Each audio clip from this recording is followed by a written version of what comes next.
is at 9. Chicago's Morning Answer continues next on AM 560. The Answer.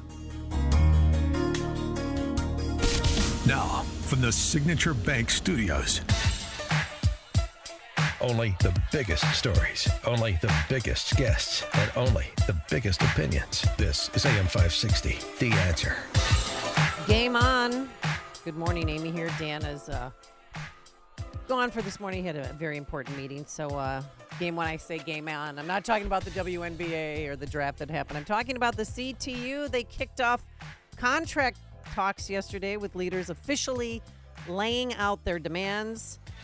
And this one's going to be different this year.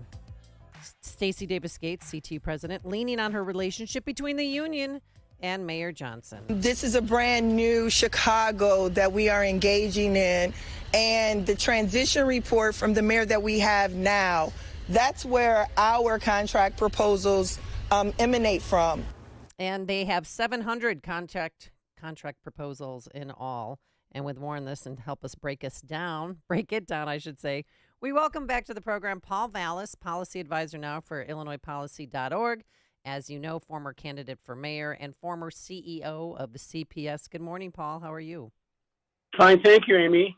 Fine. So what did you, what I read from your inside scoop, which was reported by NBC5, they want a 9% pay hike as well as $2,000 newcomer package for asylum seeker students. What does that mean? Can we start with that issue first?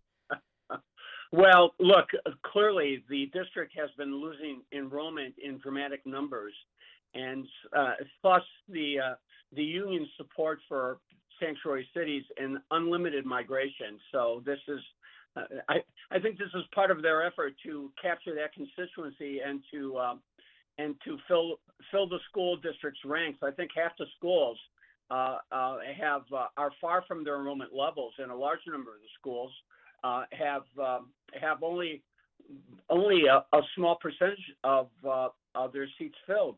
So clearly they're embracing the sanctuary city concept. It's a way to increase their enrollment after losing enrollment for about 20 consecutive years. Look, this contract is really all about. They talk about advancing the social agenda. They're talking about housing, incidentally, including in the proposal is housing for teachers, subsidized housing for teachers. But what Stacey Davis Gates really wants is she wants more members, higher pay, less work, less accountability, and less school choice. That's the bottom line.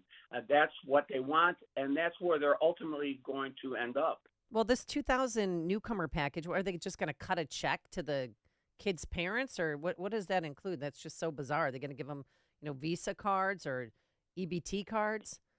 If you look at their 170 proposals, it's littered with proposals just like that. They even speak to the issue of they speak to a whole array of social issues that have no relevancy to what the primary responsibility of a school is.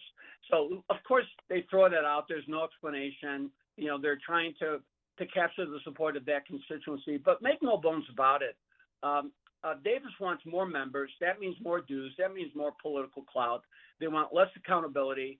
There's nothing in that contract about adding a minute to the school day, adding a minute to the school year, closing schools and consolidating schools that are near empty. Manly High School last year had less than 100 students and something like 25 faculty.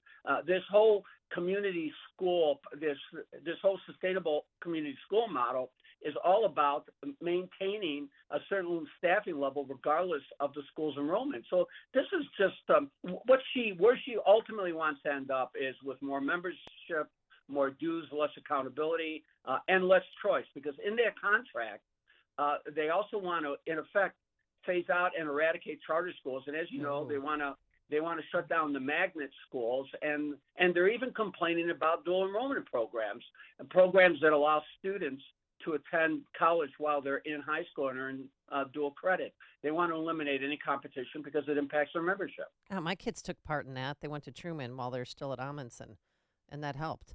Remember, this school district that's spending almost $30,000 per student $30,000 per student. There's been a dramatic increase in funding per student. I think only New York, among the large urban districts, pays more. Of course, the state of Illinois pays on the average 20 to 50% more per student than the surrounding states. Yet I think we're near last when it comes to the Midwest and the surrounding states in academic performance.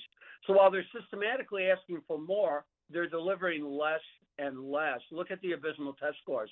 You realize that in Chicago, only 11% of black students are meeting state standards in reading, and 6% are meeting state standards in math. No wonder they're demonizing testing and calling it racist.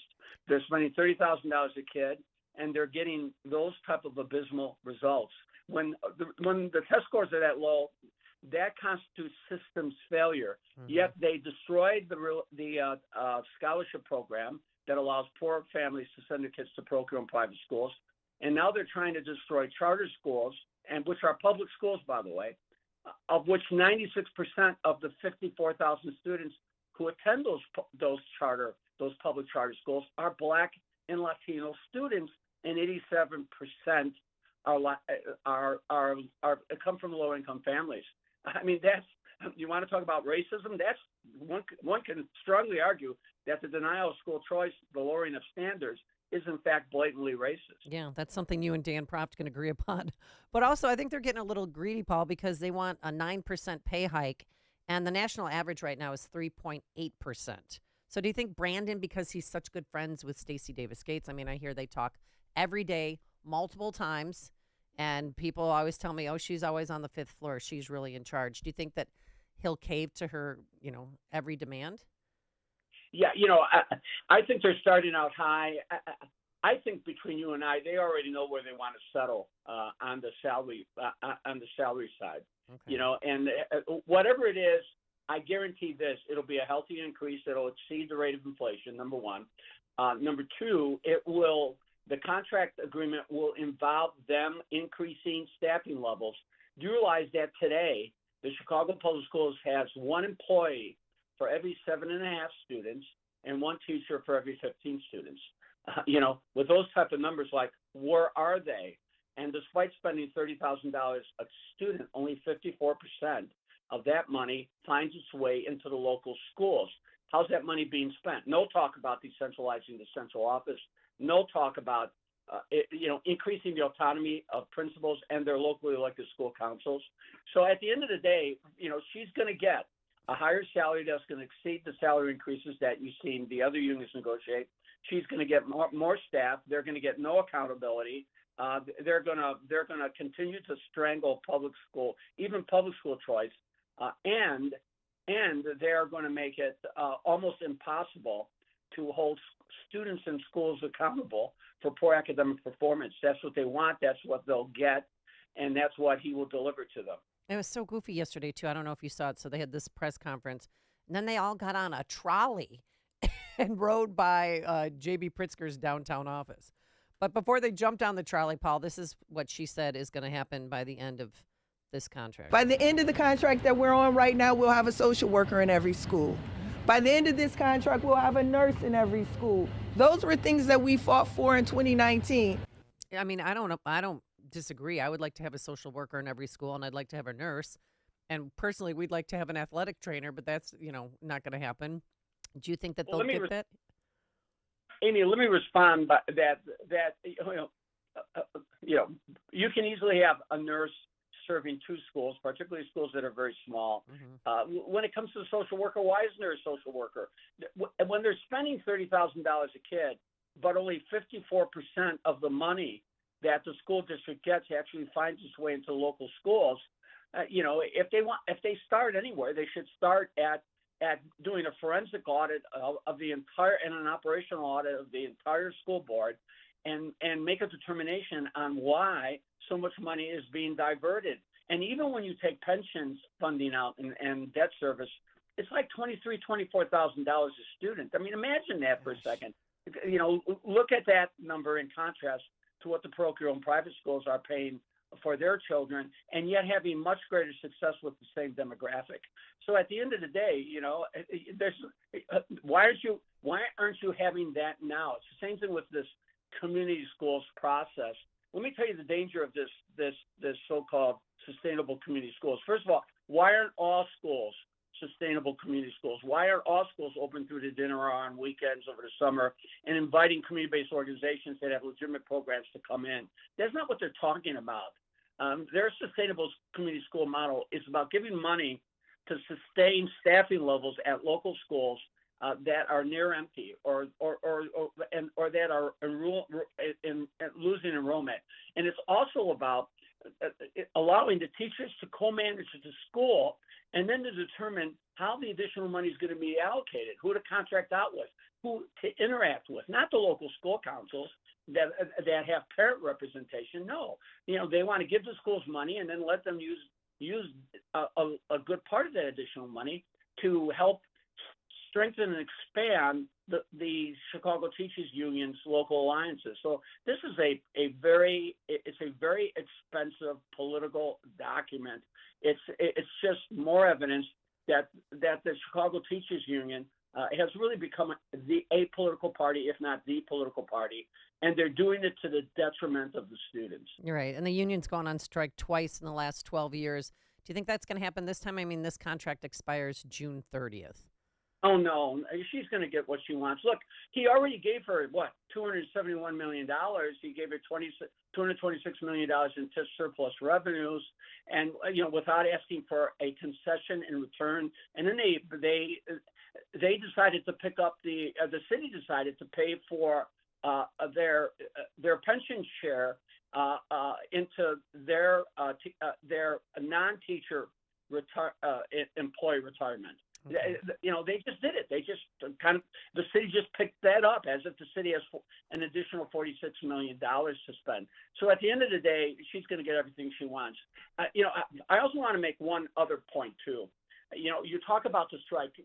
They threatened to strike 3 times, and as you know, because I did plenty of morning shows with you from time to time, even co-hosting about the shutting down of schools, and they closed schools for 77 consecutive weeks. And with devastating consequences, not only academically, but also social, emotionally, and devastating consequences when it comes to violence.